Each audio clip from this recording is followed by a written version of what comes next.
స్ప్రౌట్స్‌తో దోసలు తిన్నారా ఎప్పుడైనా? అయితే ఇప్పుడు ట్రై చేసేద్దామా?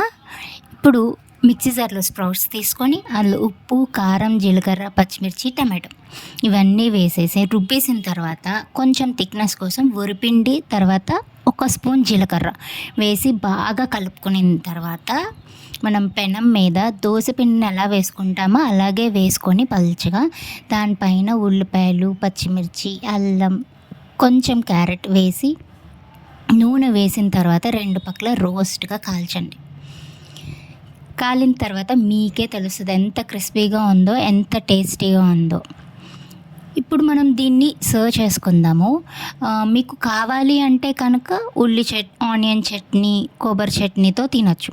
లేదు మాకు అదంతా టైం లేదు, ఏం అవసరం లేదు అంటే టమాటో సాస్‌తో కూడా తినొచ్చు. ఎందుకంటే ఇందులో కారం, ఉప్పు, టమాటో అన్నీ వేసాం కాబట్టి జస్ట్ టమాటో సాస్‌తో కూడా తింటే కూడా చాలా అంటే చాలా యమ్మీగా ఉంటది. మీరు కూడా ట్రై చేయండి ఒకసారి. ఈ క్రిస్పీ క్రిస్పీ స్ప్రౌట్స్ దోసని.